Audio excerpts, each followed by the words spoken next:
Hi అండి, అందరికీ నమస్కారం. Welcome back to our channel Sukanya style of living. అందరూ ఎలా ఉన్నారండి? నేనైతే చాలా బాగున్నాను. మీరందరూ కూడా బాగుండాలని కోరుకుంటున్నాను. కొద్దిగా వాయిస్ బాగాలేదండి, అడ్జస్ట్ అవ్వండి. ఇదైతే Friday full day routine vlog అండి. నేను మార్నింగ్ 5:30కి లేచాను. ఫ్రెష్ అప్ అయ్యి వచ్చేసరికి 5:45 అయింది. మార్నింగే ఇంకా నేను తలకి నూనె పెట్టేసుకుంటాను. ఎందుకంటే ముందు రోజు తలస్నానం చేస్తుంటే నేను నెక్స్ట్ డే కూడా కంపల్సరీ మార్నింగ్ లేస్తుంటే హెడ్ బాత్ చేయాల్సింది వస్తే ఆ రోజు ఆయిలింగ్ చేసుకుంటాను. హెయిర్ స్మూత్గా సాఫ్ట్గా ఉంటుంది. లేదంటే నా హెయిర్ డ్రై అయిపోయి చాలా ఫ్రిజీగా అనిపిస్తుంది నాకు. ఇంకా నెక్స్ట్ అయితే ఇంకా వంట రూమ్లోకి వచ్చేసి ముందు రోజు నైట్ పెట్టుకున్న సామాన్లన్నీ ఎక్కడివక్కడ నీట్గా సర్ది పెట్టేసుకుంటాను. నెక్స్ట్ యూస్కి బాగుంటుంది కదా, హడావిడిగా గజిబిజిగా లేకుండా అనేసి సర్ది పెట్టేసుకుంటాను. ఇక్కడైతే ఇంకా జావ కోసం ప్రిపేర్ చేస్తున్నాను. 2.5 గ్లాస్ వాటర్ వేసాను. స్టవ్ మీద పెట్టి అవి బాయిల్ అయ్యేందుకు కొద్దిగా వేడైన తర్వాత ఒక గ్లాస్ వాటరు నేను హనీ లెమన్ వాటర్ తాగడానికి తీసి పక్కన పెట్టుకొని మళ్ళీ స్టవ్ మీద పెట్టేసి రోలింగ్ బాయిల్ చేస్తున్నాను. ఇంకా 3 స్పూన్స్ జావ పిండి వేసాను. ఇంకా వాటర్ వేసి లంప్స్ లేకుండా బాగా మిక్స్ చేసి ఆ రోలింగ్ బాయిలింగ్ అవుతున్న వాటర్లో వేసి మిక్స్ చేసి సన్న మంట మీద పెట్టేసి బాగా బాయిల్ చేస్తాను. ఇంకా ఇక్కడైతే హనీ అండ్ లెమన్, హాఫ్ చెక్క లెమన్ మిక్స్ చేసుకుంటున్నాను తాగడం కోసము. ఇంకా ప్రశాంతంగా ఒక చోట కూర్చొని సిప్ బై సిప్ బాగా తాగేస్తాను. ఇది డీటాక్స్ వాటర్ లాగా తాగుతాను. ఇది వెయిట్ లాస్కి చాలా హెల్ప్ అవుతుంది అండ్ స్కిన్ గ్లో కూడా వస్తుంది. ముందు నేనైతే మార్నింగ్ లేస్తూనే ఒక కప్పు కాఫీ తాగేదాన్ని. నేను ఈ మధ్య అలవాటు చేసుకుంటున్నాను. ఇక్కడైతే ఇంకా జావా బాయిల్ అవుతుంది బాగా. ఇంకా అది అలా అవుతుండగా కసువు ఊడ్చేసుకొని వస్తున్నాను ఇల్లంతా. ఇలా కసువు ఊడ్చే కంటే ముందు ఫస్ట్ నేను ఒక బకెట్లో వాటర్ సన్నగా తిప్పి పెట్టేశాను ఇల్లు అలకడానికి అనేసి. అవి నా కసువు ఊడ్చడం కంప్లీట్ అయ్యేసరికి ఆ వాటర్ నాకు ఇల్లు అలకడానికి ఎన్ని కావాలో అన్నీ వచ్చేస్తాయి. ఇలా నేను ఒక పనితో పాటు ఇంకో పని చేసుకుంటూ వెళ్ళిపోతాను. అలా అయితే నాకు టైం వేస్ట్ అవ్వకుండా ఉంటుంది. ఇంకా కొన్ని తక్కువ ఉన్నాయి, కొన్ని తిప్పుకొని ఉప్పు, పసుపు, లైజాల్ వేసి అది ఆ బకెట్ అలా పెట్టుకున్నాను. ఇక్కడైతే ఇంకా లంచ్ బాక్స్ కోసము శనగల కూర, చపాతీ చేద్దామనుకున్నాను. అందుకే ముందు రోజు నైట్ శనగలు నానబెట్టి పెట్టుకున్నాను. అందులో కొద్దిగా ఉప్పు, పసుపు, ఆయిల్, వాటర్ వేసి కుక్కర్ పెట్టేసి నేను ఇంకా ఇల్లు అల్లుకొని వచ్చేస్తున్నాను. కంప్లీట్ అయిన తర్వాత నేనైతే వెళ్ళి ఇంకా స్నానం చేసి వచ్చేసానండి. వాకిలికి పూజ చేసుకుంటున్నాను. ఇలా ట్యూస్డే కానీ ఫ్రైడే కానీ చేసుకుంటాను. వీక్లీ వన్స్ చేసుకోవడానికి అయితే కంపల్సరీ ట్రై చేస్తాను. ఎక్కువ చేయడానికి కుదరదు, ఎందుకంటే మా యశ్విన్ దానికి పూసిన పసుపు, కుంకుమ, ముగ్గుపిండి అంతా వాడి డ్రెస్సు పూసుకుంటాడు. నాకైతే చాలా ఇష్టము ఇలా వాకిలికి పూజించుకోవడము, ముగ్గులు పెట్టుకోవడము చాలా బాగుంటుంది, కలగా కూడా ఉంటుంది కదా. ఇంకా ఇక్కడైతే వాకిలికి పసుపు పూసి బొట్లు పెట్టి ముగ్గుపిండితో ముగ్గులు వేసేసి నిమ్మకాయ అటు ఇటు కట్ చేసి పెట్టేశాను. ఇదంతా ఇంకా కంప్లీట్ అయిన తర్వాత ఇంకా దీపారాధన చేసుకుంటున్నాను.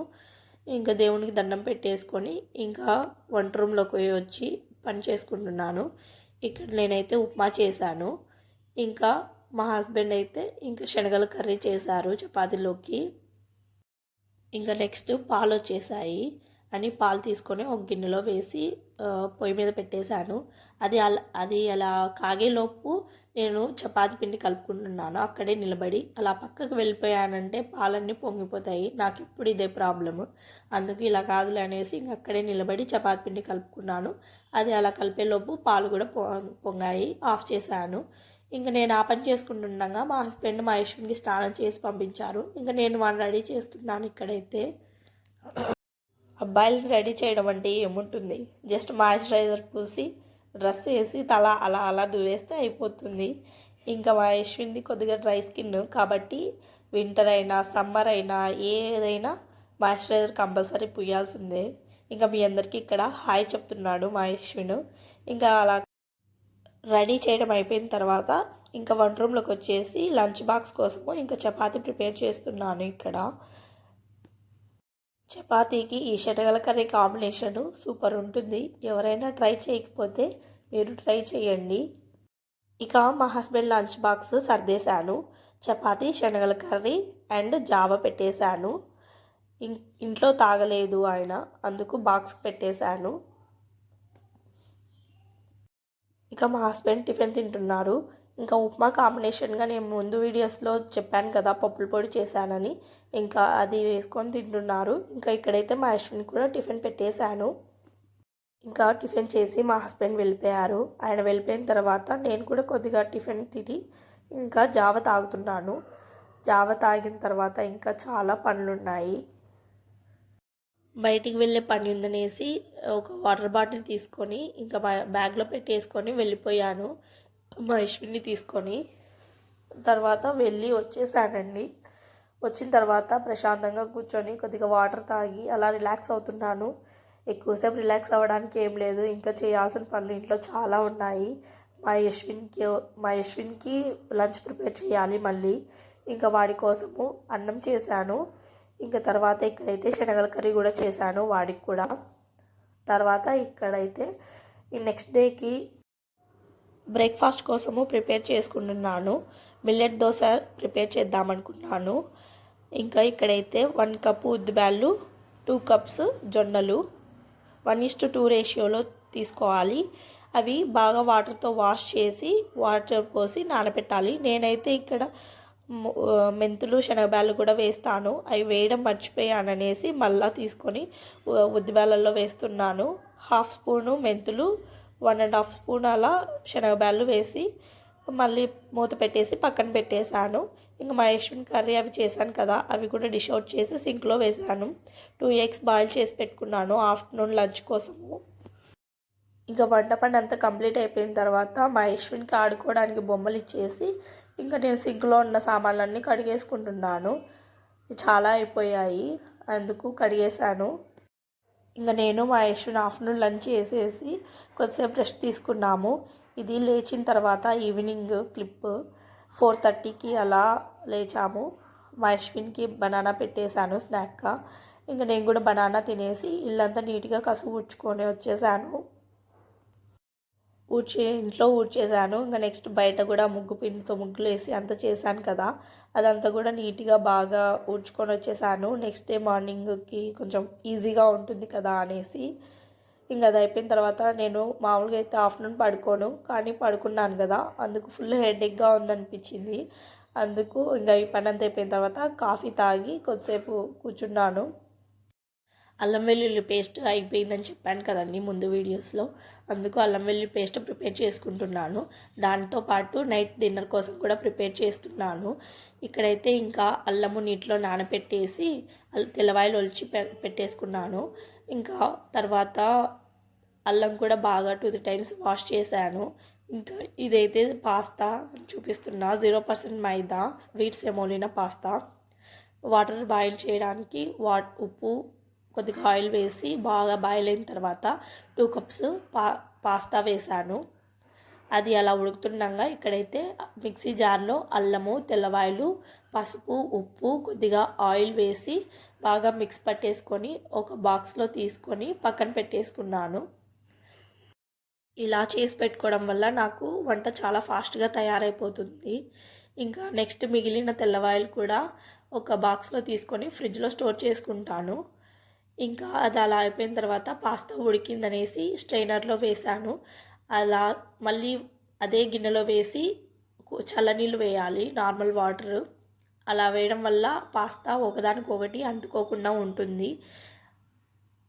మళ్ళీ స్ట్రైనర్లోనే వేసి పక్కన ఒక గిన్నెలో పెట్టేశాను. నీళ్ళన్నీ కిందికి వచ్చేస్తాయి కదా, అందుకోసం. ఇంకా నెక్స్ట్ పెన్నం పెట్టేసి ఆయిల్ వేసి జీలకర్ర, కరివేపాకు, ఆనియన్ సన్నగా కట్ చేసుకున్నది వేసి బాగా ఫ్రై చేయాలి.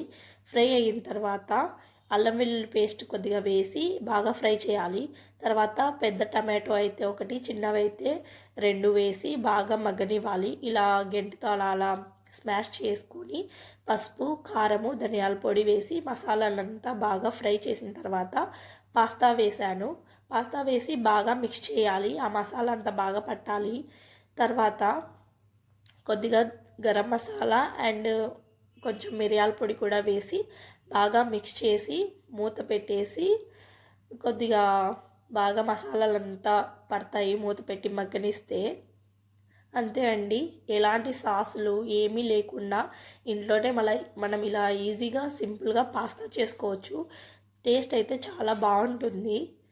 ఇంకా అదంతా అయిపోయిన తర్వాత మా హస్బెండ్కి పెట్టి ఇచ్చేసాను. ఆయన తిన్నారు. ఆయనతో పాటు నేను కూడా కూర్చొని తినేసాను. ఇంకా మా నైట్ డిన్నర్ కంప్లీట్ అయిపోయింది. మా యశ్విన్కి మళ్ళీ నైట్కి తనకు కూడా అన్నం పెట్టేశాను.